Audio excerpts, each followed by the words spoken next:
Hi, and welcome to the July 2025 edition of The Casual Conversation.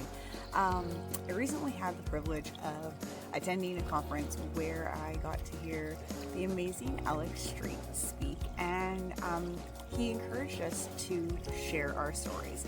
Now, the interesting thing about that is we've just started to share stories on social media, just real estate stories, and it's one of those things where I try to be as authentic as I can and share my story with people. But when we were asked why we don't share our stories, there were 5 major things of reasons that you may not. And one of them happened to be, what story do I share? It's so true.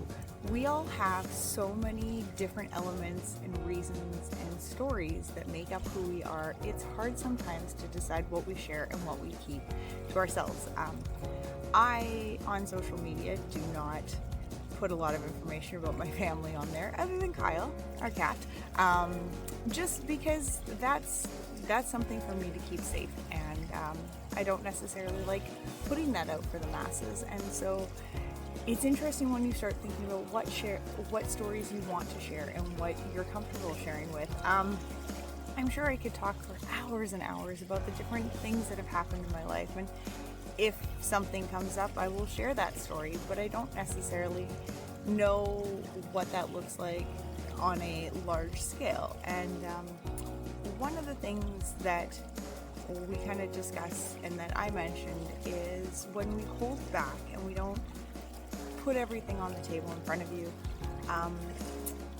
Being diagnosed with ADHD later in life, I spent my whole life being told by everyone that I was too much. And so that's a huge thing where I don't want to share too much because that's always been seen as a bad thing. And so I feel like I have to hold myself back sometimes. But I've gotten to a point in my life where I'm getting more comfortable with that. And if you don't want to hear and you don't want to be a part of it, that's fine. Don't. And I will share what I want and with who I want, when I want, and it's up to you if you want to take that in. I was very touched by the fact that Alex reached out to me afterwards and we chatted. We've continued our conversation since I heard him speak, which was amazing and fantastic. But he reached out and thanked me for sharing that aspect of always being told I was too much and how that has affected what comes out from my side of things. And I actually had a couple other attendees reach out to me or chat with me after and say, yeah, I appreciate you for saying something, because it is something that we don't talk about frequently, but it is very real, especially females when we're told we're too much, when it's actually our ADHD, because it shows up very differently in girls than it does boys. And yeah, spent a lot of time kind of looking into this over the last 5 years since my diagnosis.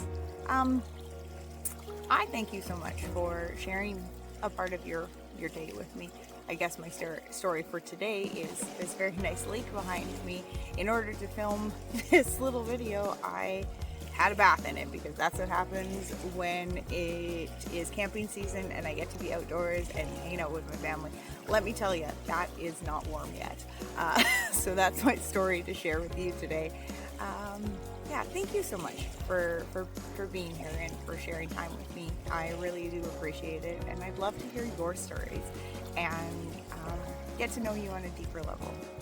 Have a fantastic summer. Summer is here, and I am so grateful for the time where I get to spend it with family and just take a little break from the normal everyday that I live.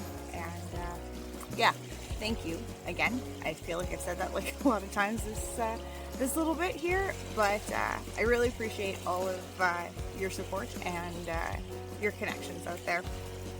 Have a great July. Have a great summer. Don't forget to wear sunscreen, and I look forward to talking to you all very soon once again. Bye.